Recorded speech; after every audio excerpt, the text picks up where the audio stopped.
Hi guys, welcome back to more MotoGP, and as I'm pretty sure I'm not going to be getting through qualifying one, I'm going to record it for you guys. I know that's probably not the right mentality to have, but honestly I'm no good at this track and I think you guys are going to understand right now. So,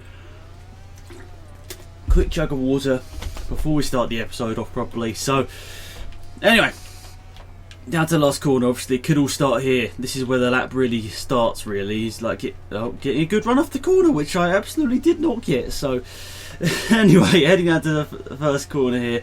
Hector Barbera is the time we're looking at on the right hand side with 1:57.776.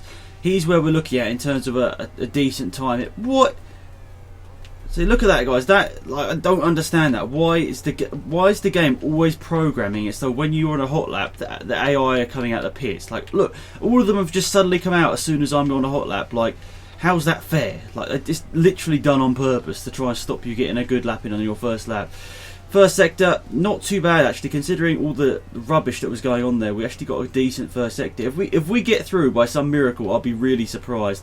And I'm only going to do one lap here in qualifying just because I know it's going to be terrible. So, going to be terrible. I don't know. Maybe I'm just trying to make it sound worse than like it actually is. But I honestly feel that this is one of my least favourite. Actually, it's just, I don't know. It's one of those weird tracks that I actually don't really mind, but I'm just really rubbish at. But only, well, I don't know. We could pull this back. We could pull this back here. Who have we got behind us? I don't know who 76 is, but I'm assuming he's not very good. If I don't know who he is that Loris Baz by any chance? Anyway, hopefully we got a good enough bike to get through this session, but I'm not counting my chickens here because I know. Look, Baz has just gone through. Baz has just gone past us here, and this is, we're going to see through this left-hander here. I think just after this is the next sector split. Oh, we're going a bit wide. That's not the racing line whatsoever. The next sector's there, and with 3 temps. Baz, you serious, mate? Baz is gonna honestly ruin my lap here. Baz just literally crashed into me there, and I swear that's gonna lose me this lap. I bet it is. If it is, Baz ban, in my opinion. Nope. What's gonna lose me this lap is doing that. Oh dear. Well, that's gonna be my only qualifying lap because I do not want to spend another 2 minutes of my life going around this track. But we somehow weren't last. But I honestly feel we could have got through there. But I know you guys might think I'm just sort of skimping out on the series by doing this. But I just want to honestly get to the race. And I know I probably could have got a better lap time. But it's a nice fight back through the field. As I just sometimes just want to get to the race as quickly as possible. And well, this is definitely that time. I just want to get to the race as quickly as possible and just start trying to get points, because I know it's going to be tough. If I got through, I knew it was going to be tough, but not what I don't know.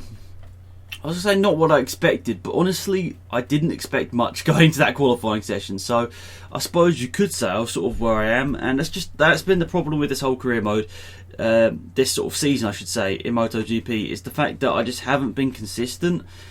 Apart from that, I have had the pace in some of these races, but I can just remember back to some of them where I was like nowhere, which is obviously quite embarrassing if you're in the top class on a top bike. So yeah, we'll see. Anyway, time for the race here in Malaysia. Can we make up for a terrible qualifying position? Let's try. So we can definitely do better than the qualifying session, so let's hope we can.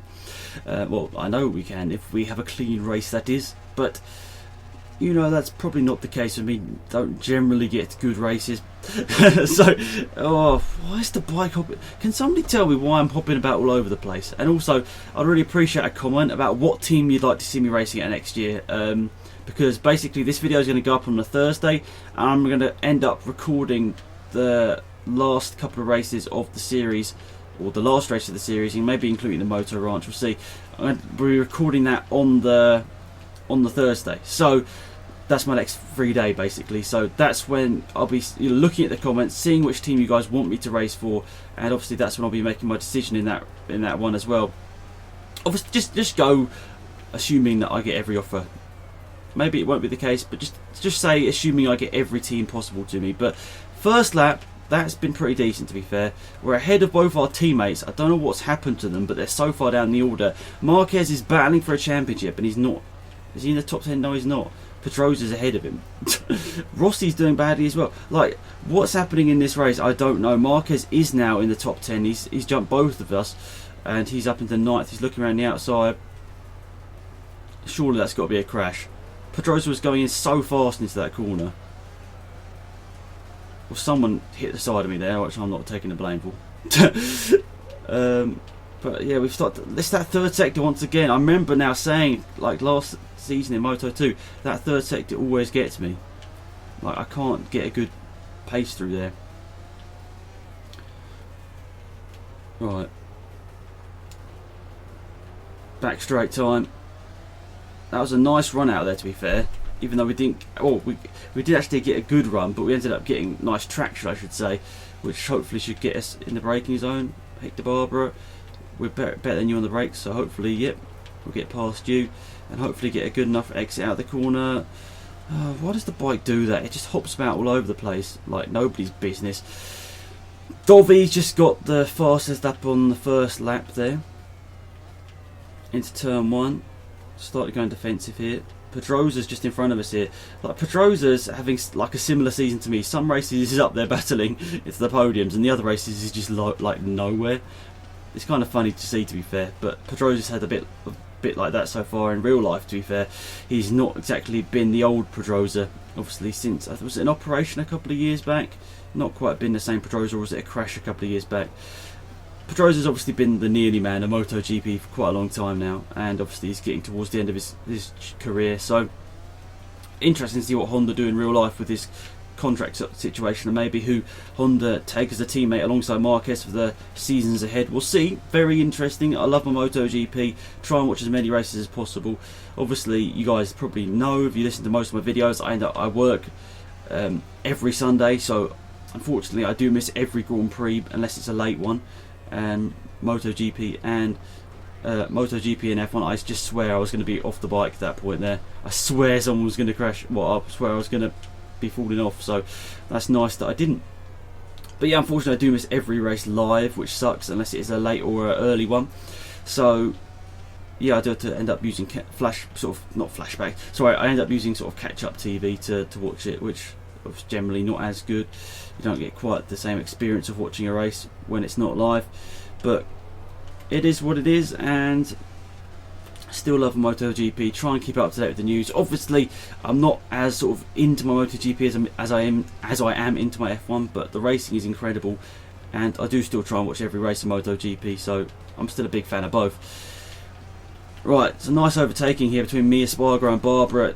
Just literally, as always, around this track, the pace isn't there, and it's just the unfortunate circumstances where some races obviously aren't going to go my way.